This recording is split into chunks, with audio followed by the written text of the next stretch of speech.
Weird science is the revolution. Superman number 14, written by Joshua Williamson, with art by Rafa Sandoval, Miguel Mendonca, Alejandro Sanchez, and Ariana Mayer. So as we left off in the previous issue, it's a big old fight between the Lobos and the Supermans, the House of El versus the House of Zarnia.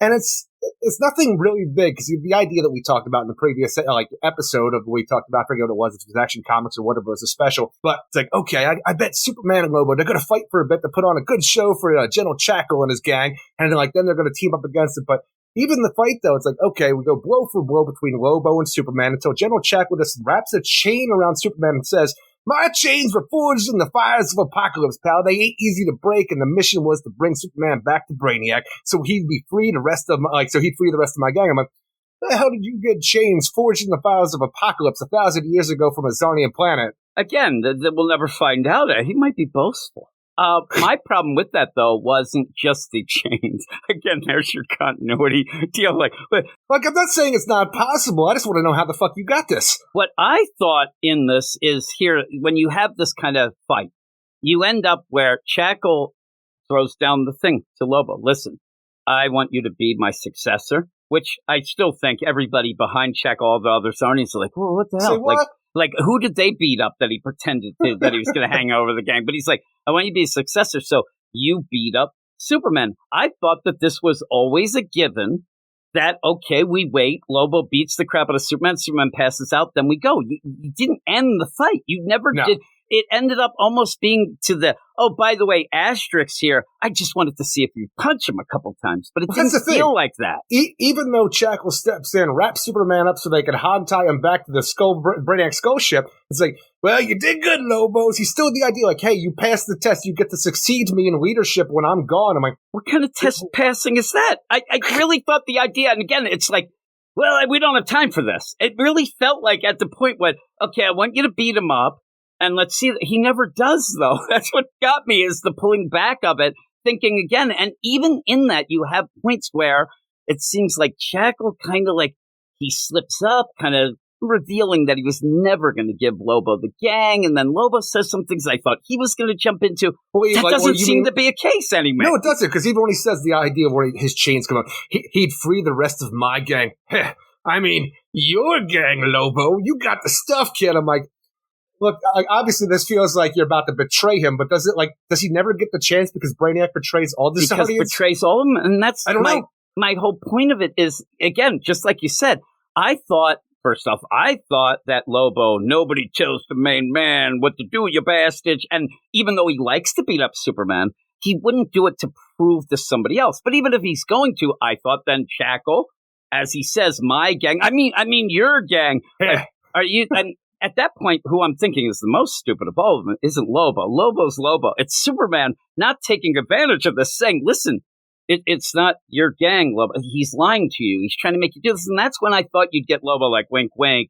I'm not that stupid bastard. I know what's going on. But that never happened.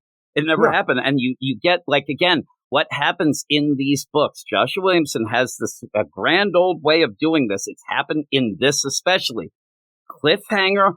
Okay, that's cool. We're debating what's going to happen. And then when we get to it, it's so not anything.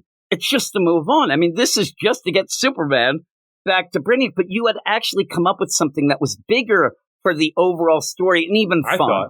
Even a bit fun. Maybe we could see, what goes on, Lobo, whatnot. But by the end, it ends up being like, okay, Lobo, you tried for 5 minutes. Let's get going, and we'll go back to Brainiac. It just felt weird. It felt really weird by the end of that. And even then, when you have Chackal, I mean, Brainiac does pretty much screw them over completely. But even then, didn't really feel like it had a lot of oomph to it because it kind of just happens. Well, even then, I'm like, I was still, the way I'm explaining it to Jess, and I'm trying to see Brainiac, he's building himself a Brainiac queen, but me, I was calling her the Bride of Brainiac for a while because I thought that was funny, a whole Bride of Frankenstein thing. But in order to, give power to her as creation, the queen, who's kind of like an alien queen because she's bigger and bestial than you would think a Brainiac would be. He needs to siphon off the power of the Kryptonians. And when she comes to life, then she needs the fuel of the Zardians, and then she chows down on them. And I'm saying this out loud. I'm going to go into the bedroom and do a podcast, baby. Have fun. That's what she said. She said that, and then I actually edit that out. She just wanted to, and what she meant, edit that last 10 minutes you wasted of my life, because the stuff is funny. 10 years. When you try, really, when you try to explain it, you do end up, when you hear yourself talking, you realize it's so ridiculous. Again, what Tanya will tell me sometimes is she'll listen and she'll hear, but it's only my part, me yelling at you or whatever. She has no idea. I'm like, you guys are goofy. I'm like, yeah, you kind of are. But yeah, the fight that means nothing, but then it's to send them back. Hey, we got him in our chains. Even then, where Lobo's like, what the frag? I don't need your help. He's like, it's not help. See, that's the problem with this book overall. And I'm not saying that as the worst thing possible, because I do enjoy this book. I'm enjoying the House of Brainiac overall. Issue. I think this issue is fine. But there's problems in the continuation of the story, because you expect something to happen in this with the Lobo Superman fight with General Chackal. That goes nowhere. General Chackal intervenes. We take him back to Brainiac's skull ship. And even the part, though, where we had in the backup, which I thought was the most important backup in the DC universe, where we bring in real Docs, the Brainiac 2, and introduce the idea that he has a mother. And it looks like you have all these different versions of Brainiac's offspring, like down the line, like Brainiac 8 and stuff like that. Like, in this cell, it looked like. And in this issue, real Docs is mad about town with his mother, blasted away Brainiac drones like he was never locked away. I'm like, why did we do any of that if he's just out and about being able to stop Brainiac from what he's doing? When we get to there, we'll talk a little more about that as well. But even though when that did happen, I was Xander? I was like, that would be so cool. It looked kind of like him, didn't it? I'm telling you, it looked like him a bit.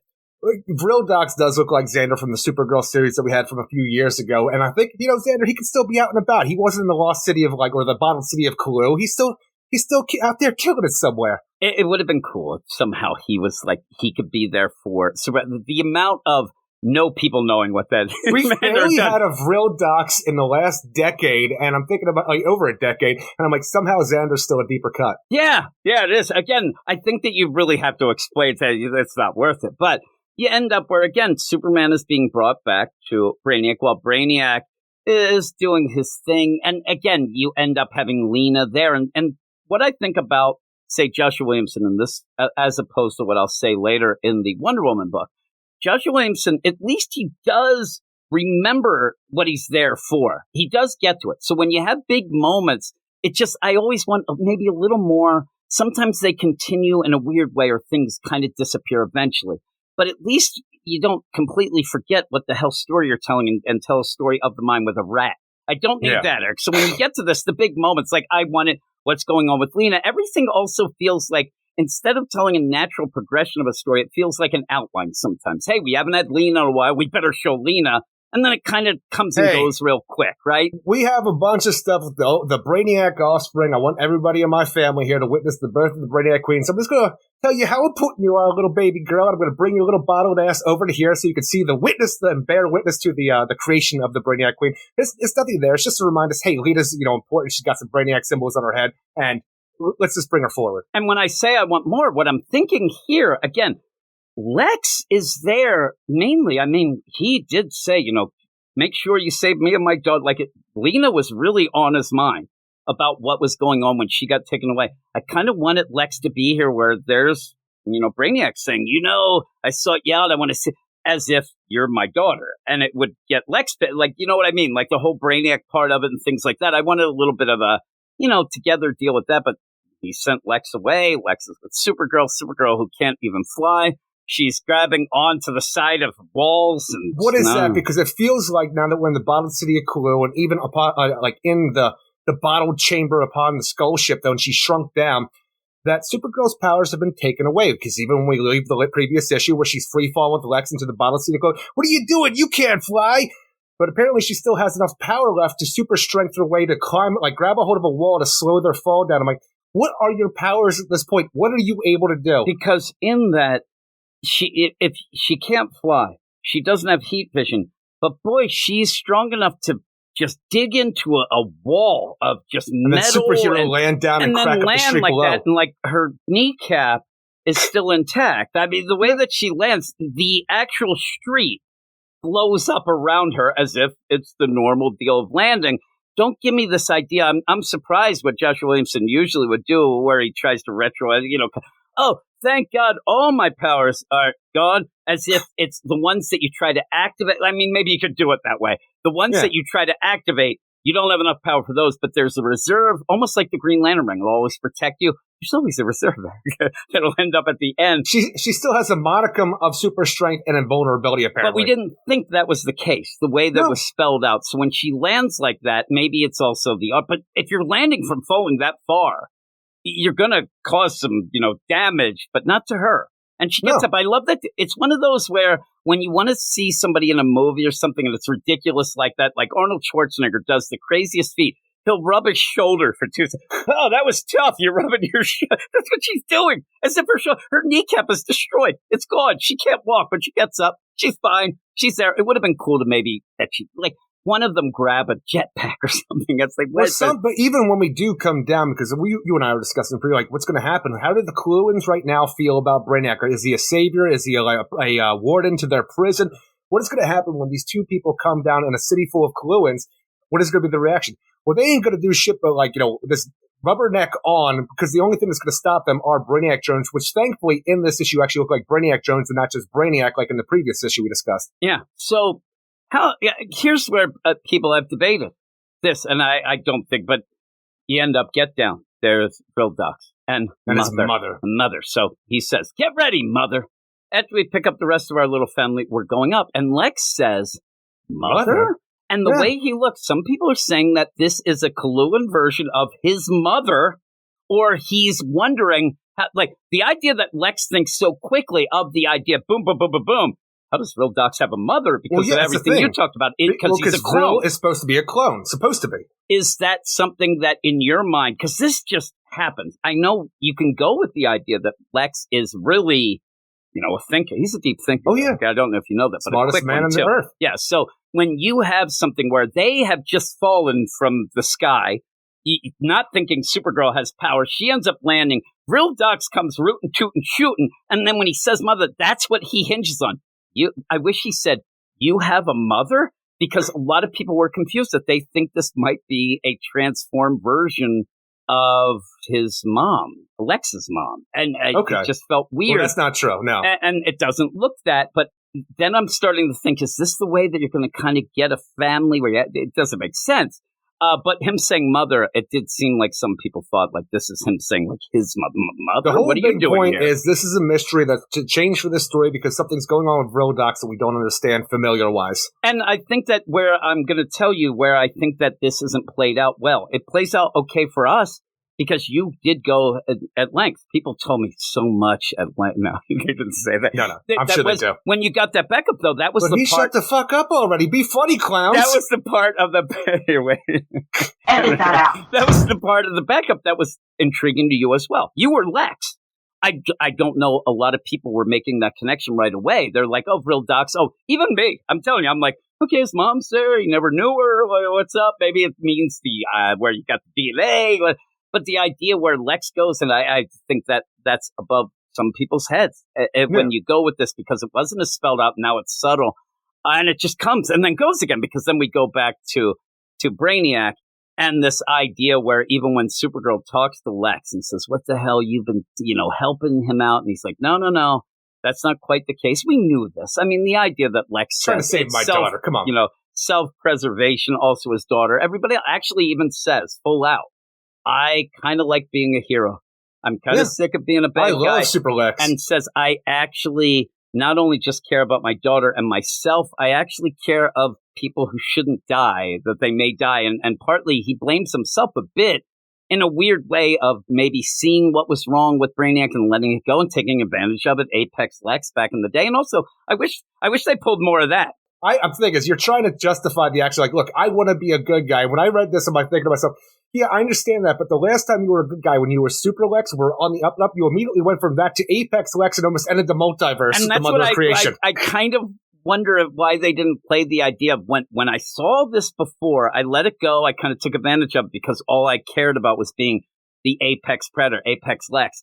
I got that and then realized how bad when you're a bad guy, a bad boy, they take that crap away. Nobody appreciates it. Everybody's gunning for you, including the asshole bad people that are even giving you that power. Nobody was with him. He ended up getting that taken away. Maybe you could have played the idea of that was finally, because we're talking here however long the comics last. Some people say 2 more weeks they're done there. But if it lasts all these years, Lex will at one point, there'll be people like you, the continuity kid in the year 4000. It's like, this is the 800th time but it will keep going. It will keep going because you got to mix things up. But that's the thing. If someone's going to come in like you and I want to do a Superman, I want to go back to the classic thing where him and Lex Luthor are opposing each other. And I'm like, it makes sense because people want that classic thing and they want to be able to write a bad boy Lex. But I really love the idea of us evolving to the point where Lex Luthor and Superman can coexist together and help each other. Yeah. And again, when people don't, some people listening hate that.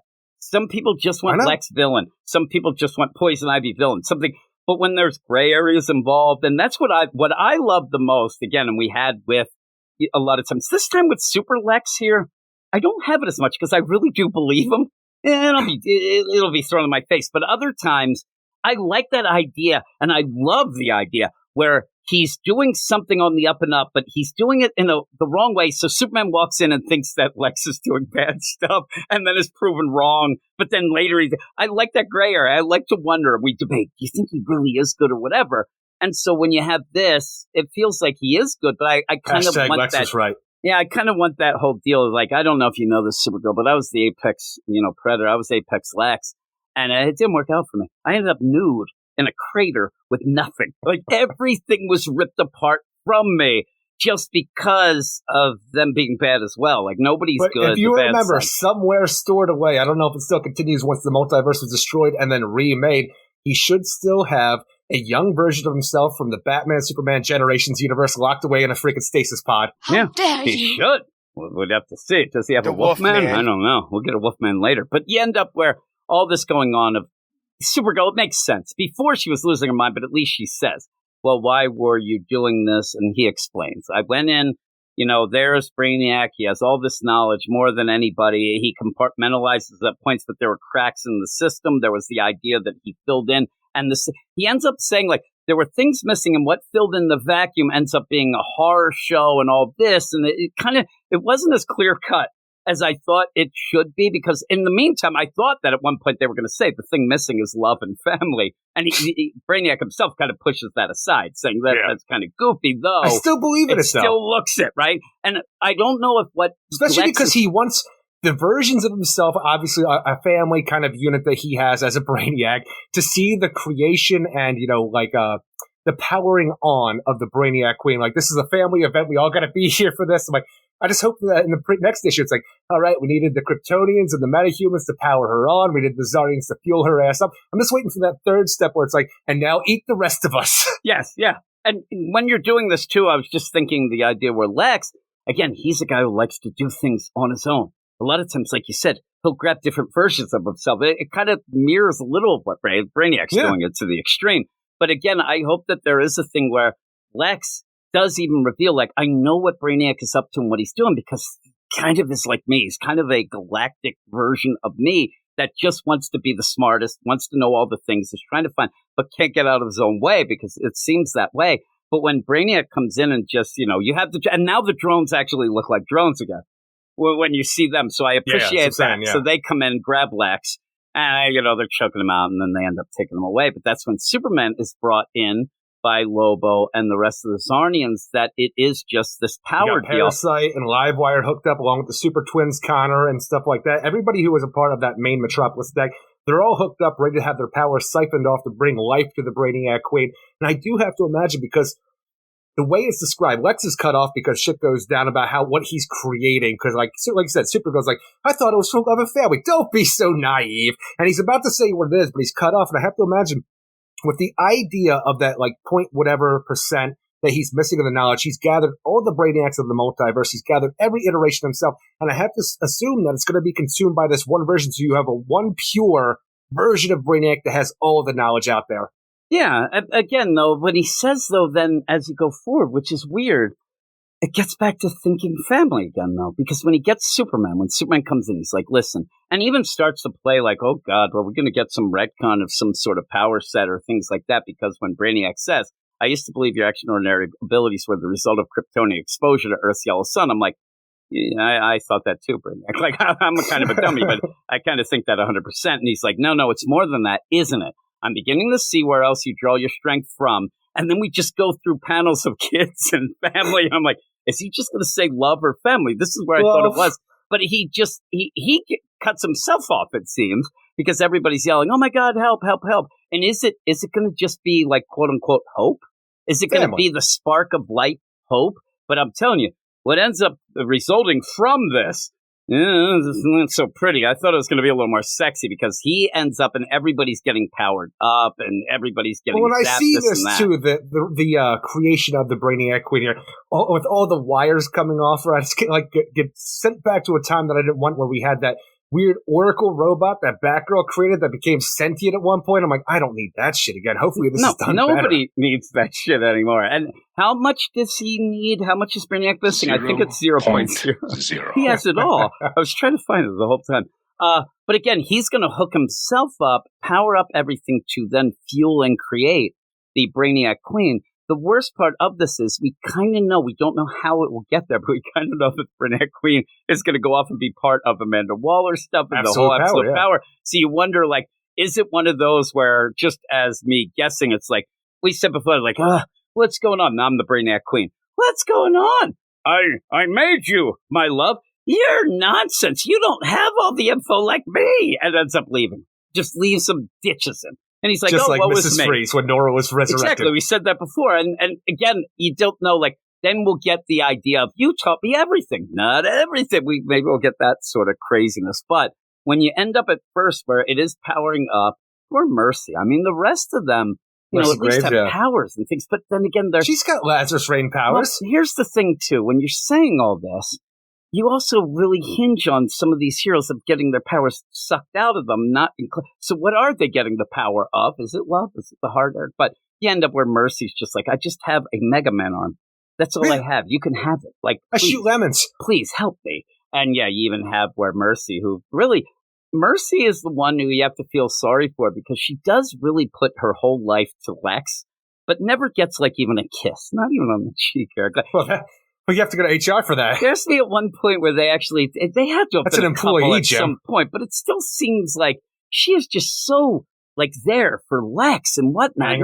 Now she has this Mega Man arm, and maybe she thinks that she's not good enough because of that. She's a cyborg, an android. I don't know. Professional relationship. Calm down with all this. I don't know. And she's like, Mr. Luthor, where are you? Wouldn't it be funny if after this, Lex says, listen, I haven't really treated you well, Mercy. I want to really, show you how much you mean to me. And she's like, oh my God, he has a ring. He's going to do this. And he gets on his knee and says, can I start calling you Otis?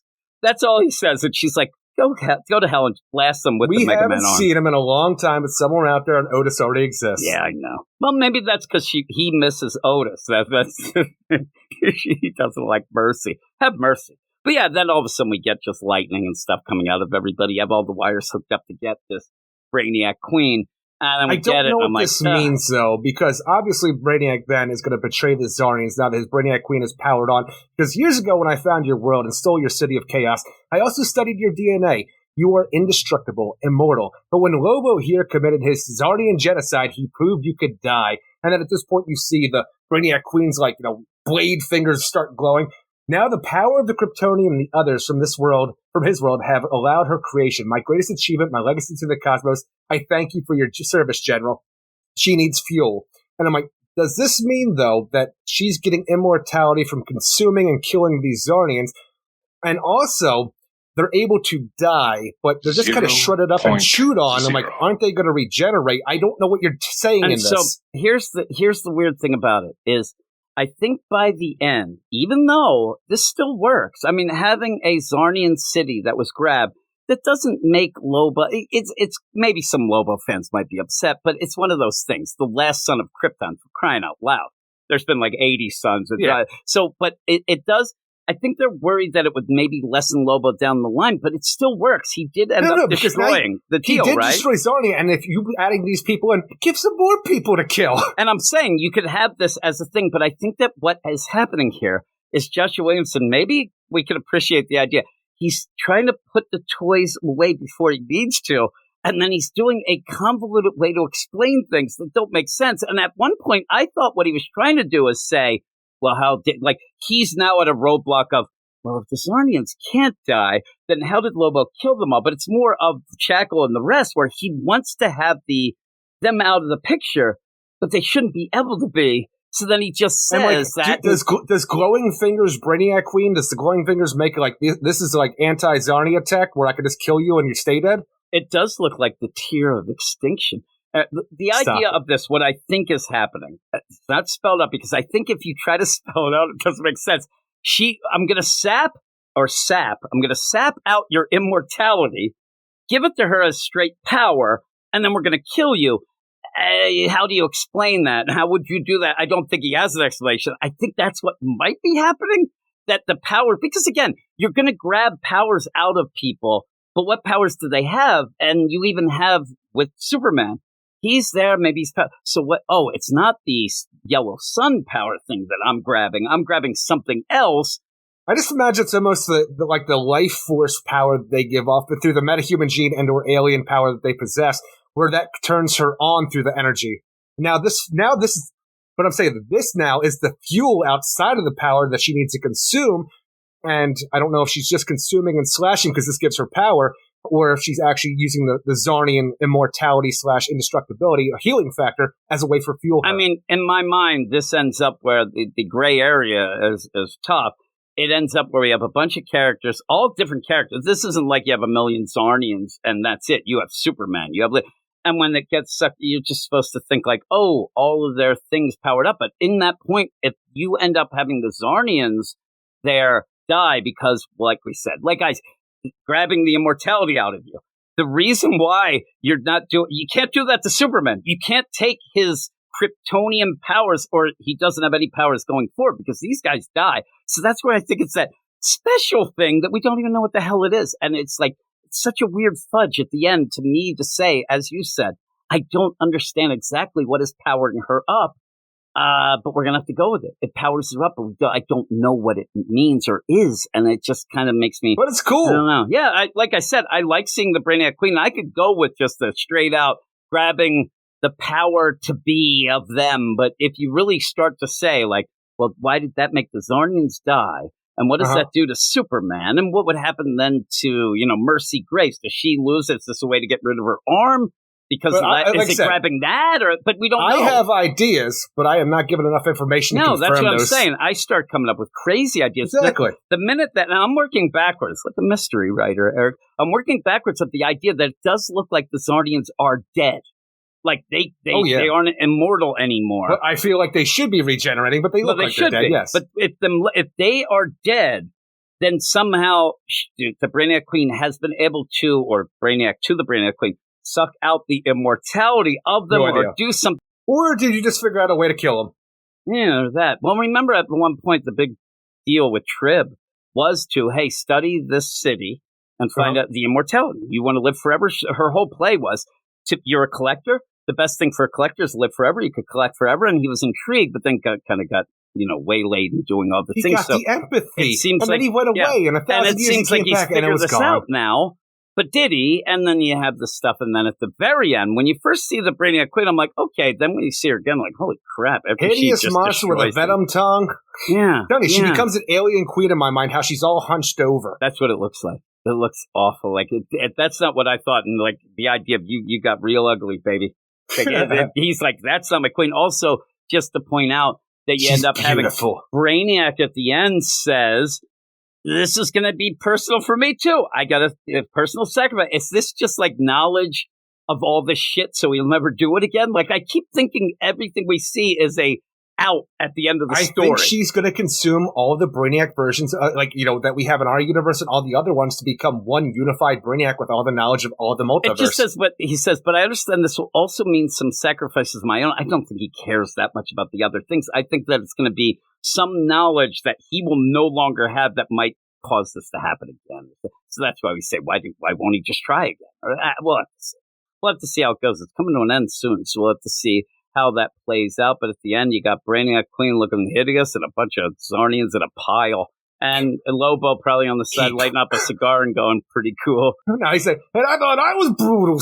Actually, he says that. No, actually, he's like, what about my gangs? Because at one point, even that, go back to that, the idea that he was like we didn't think he was going to get involved, but he does say to Superman, I wanted a gang. Like, I want something different. I'm just going around doing nonsense. I kind of want a gang. It's kind of my thing.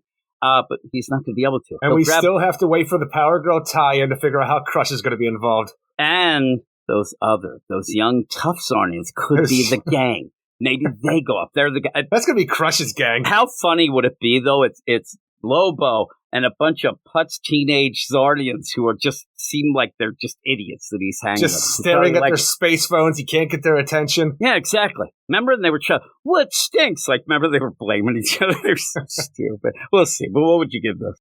It's not a perfect issue by any means because you've heard me complain about a lot of things in this thing. It is still enjoyable. It still looks great, and I still can't wait to see what happens next because this is where you want to be as a Superman fan as far as I'm concerned right now. So I'm still going to give it a 7 out of 10. It's the Joshua Williamson of it all takes a few things back that I'm going to overlook just because I'm enjoying the story and I need to see more.